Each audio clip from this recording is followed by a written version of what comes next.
So part 3. Yay! I don't know if this will be the last part. I don't know how long this one's going to take.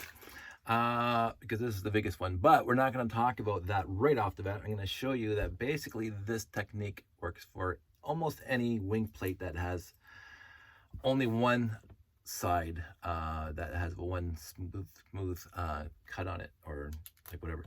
So I've used this before. These 6 by, well, what are they? 2, 4, 6, 8, 10, 12, 6 by 12 wing plates. I've used these in a layout once. I liked the building, but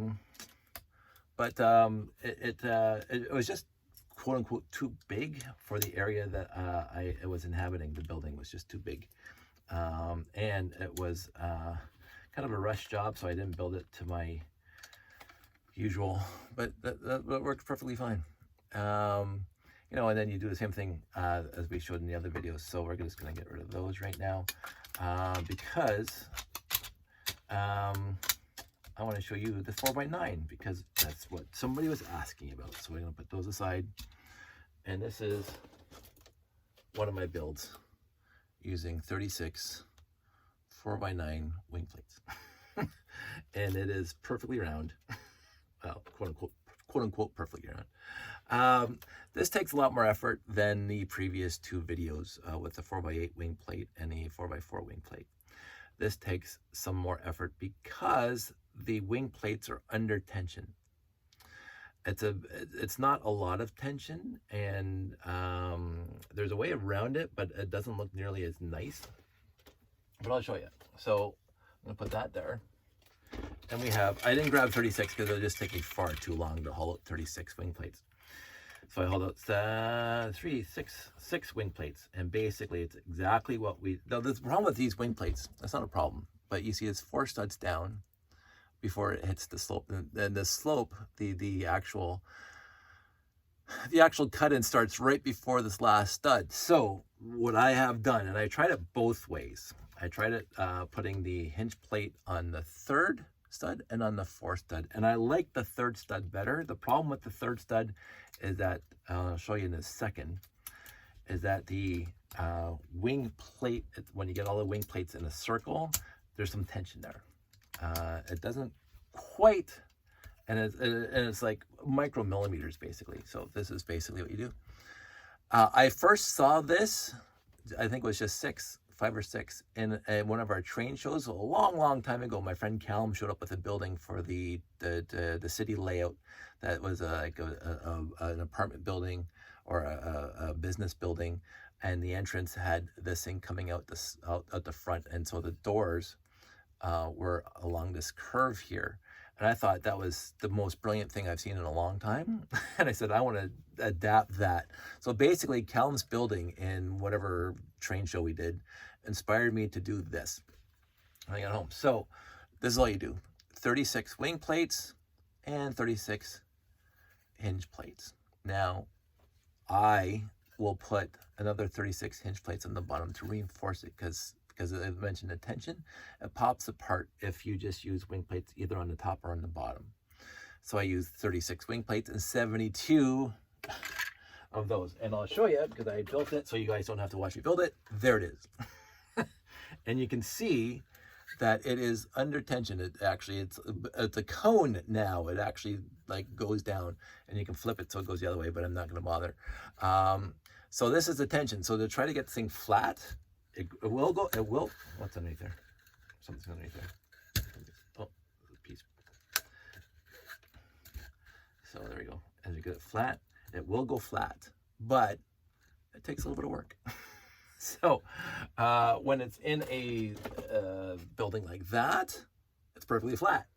And so what you have to do is you have to reinforce the hinges so they don't pop off. So what I've consistently done in the past is I put a 2x4 there, and I get that and I hide it just like that. So boom, you put that in the top, and you do the same thing, exact same thing on the bottom. So you get that, and you put that there, and all of a sudden the hinges are not going to fall off that piece now. They're locked in place.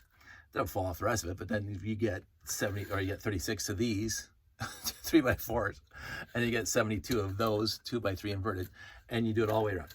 You can use bricks, basic brick. You absolutely can, but this looks nicer. And then the other thing you have to do is you have to then get one of these things to reinforce it. And this is the sad part, and this is what we talked about before, between the 1x4 hinge plate being continuous like this, or you pop them off and you put them like that. Okay, because the hinge plate doesn't care. It works both ways, right? But in order for me to reinforce it with the bottom piece, I have to have a spot for them to do that. So I have to have a spot for this thing to come through like that, right? So I'm gonna do that in a second. It's gonna be uno momento. I'm gonna take this off and put it there just to show you. And so you can do this all the way around. Again, the hinge plate doesn't care, or the hinge brick doesn't care which way it's facing, if it's facing continuous or if it's in the V shape. It really doesn't care. Josh is gonna say hi. Hi. And I have to sort that out again, but I'm not gonna do that right now.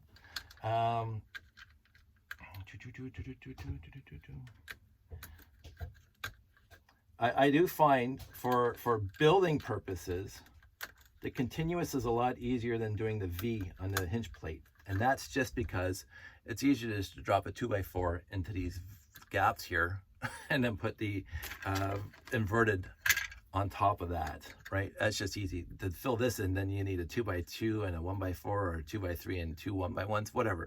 It's a little more difficult.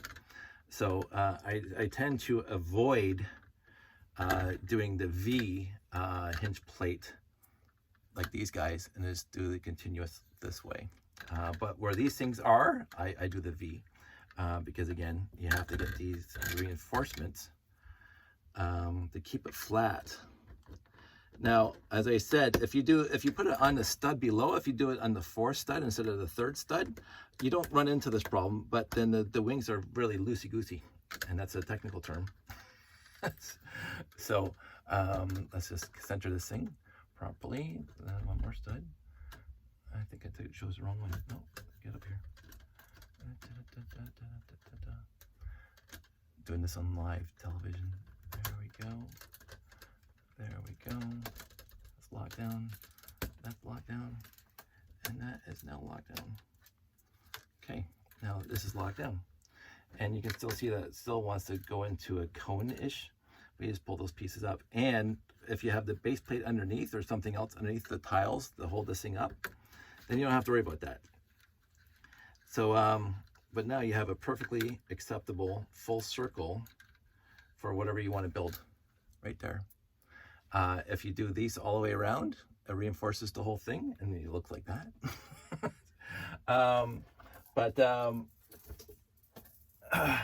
That's exactly what I did.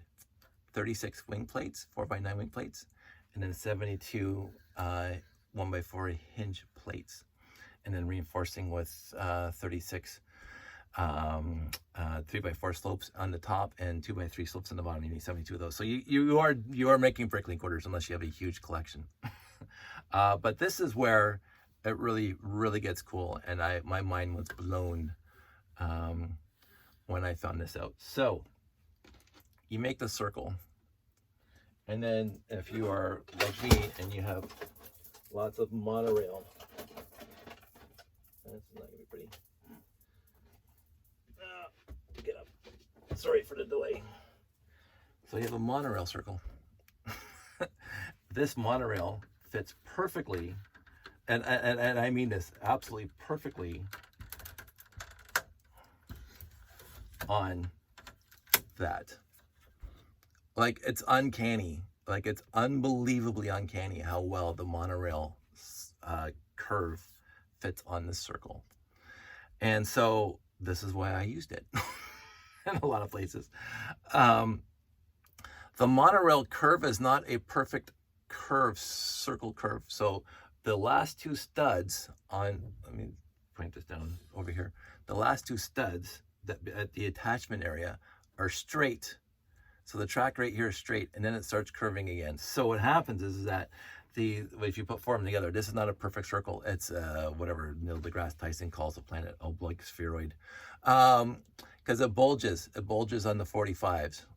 It bulges here and here. This is farther out. And so if you look really, really close, let me just hold this thing up. So let's see if you can, everything's backwards. At the lockdown position, the monodrill track is touching the 4x9 wing. If you go over to the 45-degree mark, you can see there's a gap along the track. That's because this is farther out from the center than where it attaches. There. I'm trying to look at it. I should be just looking at this thing. It's farther out than here.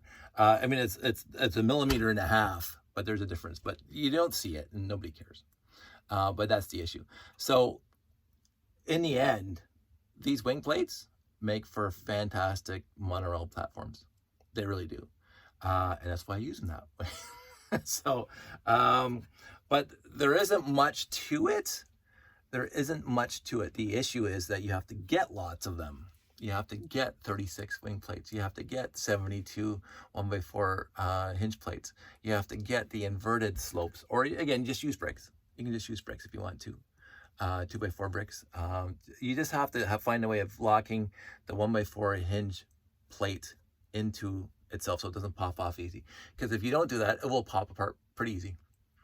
That's my experience. So that's it, 11 minutes, and that's better than 58 of all three. My new videos don't total 30 minutes, so I did go off on a whole bunch of tangents, and you had to watch me build all this stuff. Oh wait, there's more. I forgot. So let's put this over here. The good part about that build, the 4x9, is that you can not only just do this, you can alternate between a 4x regular plate and the wing plate. So you can have a larger circumference like that, right? There we go. Or you can just put a 2x plate in there instead of a 4x plate, or even put a 6x. I think the 4 looks nicer because they're all uniform on the top there. But you can make a bigger circumference. You can't make a smaller circumference for this. Again, if you're making something smaller, you might want to make a smaller circle using the 4x8 wing plates or the 4x4 wing plates or whatever else. Even the 6x12 wing plates make a smaller circumference than this thing. But if you want a bigger circumference, there you go. Just substitute every other one with a basic plate, 4x or 2x or 6x. I've done this virtually and it looks good. I just don't, I mean, no, instead of, you still need 36 wing plates, but then you need 36 4x plates, and then you need 72 plus 72 hinge plates. And that's my entire collection. So, and that's just the one side. But it will work. And I have ruminated, I have thought that it would be nice to build a Starship Enterprise using this method. To build the primary hull and then do some magic in the secondary hull and then the nacelles. But I just don't have the parts, the pieces, or the consideration to do that. So hopefully somebody else out there that has the time and the wherewithal. I also was wondering if these things would line up with these things if you go farther out. But I don't know if that actually works. I don't know. I don't know the geometry. So anyway, that's my video for today. All 3 videos for how to make circles, basic circles using hinge plates and wing plates, and hinge bricks and wing plates. So I hope you enjoyed it. I enjoyed making these. And as I say, I'm not much of a teacher, but somebody did ask how I did it. And I thought a primer and what I do would be useful for other people to do the same thing. I do, as you can see in my layout, like this the best. And if you look at this thing, I used all 3. So here is the 4x8 plates, wing plates, and there's the 4x8 wing plates. Here's the 4x9 wing plates, 4x9, 4x9, 4x9, 4x9, and 4x9 for the observation deck twice because of the roof on it. And then the 4x8s there, and then the 4x4s at the top. So I've used all of them in my tower, all these ideas here in my tower. And the tower's been around for a decade now, over a decade. and I still think it looks good. I will say I've done alternate things, and you can see in this picture, I didn't use the inverted 2x3 slopes to lock the hinges in place. I used a 2x2 in the middle, inverted, and then just put gray on the other side just to make it look different. But you can, change as you desire. But for me, you have to lock in the actual 1x4 hinge plates when you're doing this kind of using the 4x9s, because they will pop off. The other ones will not. Anyway, that's it. That's all. I hope you enjoyed it. I hope it was informative. I hope you try it. And if you do try it, let me know. Throw me a video, throw me a link, throw me whatever. I'd like to see what you guys are doing with it. It's, again, I don't want to use basic. It's not basic in a derogatory sense. I don't think my building is substandard. It's just the way I do things, and it's what I'm happy doing. And I applaud and I appreciate the other builders who build complicated and greebled, mocks and stuff. That's not who I am. I mean, I can try to add greebling to my layout, but I think it's just going to detract from the nice simpleness of the layout. The layout in and of itself is complicated enough without adding. I mean, I try to add details. Oh, this is why I went off on a tangent last time, so I'm not going to do that. That might be part 4 or a different video altogether. We're going to wrap this up. This was just about making circles, and the circles are made. Try this if you're into monorails. This is utterly fantastic. So I will talk to everybody soon. I hope your new year is going well. We're day 1 into it, January 1st, 2022. And I'm going to rebuild my cake topper. I'm going to put that over here, and I'm going to pull this thing back in. I'm going to rebuild my cake topper, because if you breathe on this thing wrong, the top falls over. So I have to rebuild it completely. And I'm not going to glue it, because gluing is bad. My mods are my mods, but gluing is not one of them. And so this is why I wanted to do this now, because I'm going to be rebuilding the octagon on this guy and relighting it and rewiring it. So everybody stay safe, take care, all the best in 2022. I'm glad you're with me. I'm glad you're watching. And drop me a line and say hi. But like and subscribe if you want, but you don't have to. I'm still going to be here tomorrow if you don't. So that's the way my whole year is going to be. It's going to be me doing what I want to do and sharing it with those who want to be shared with. So stay safe, take care, wear a mask, be nice to you people. If you do go out, do it cautiously and safely. And don't forget to tip if you are at a restaurant or something, because these people also have to live. So that's the end of my rant. I will talk to you guys soon. Take care. Bye.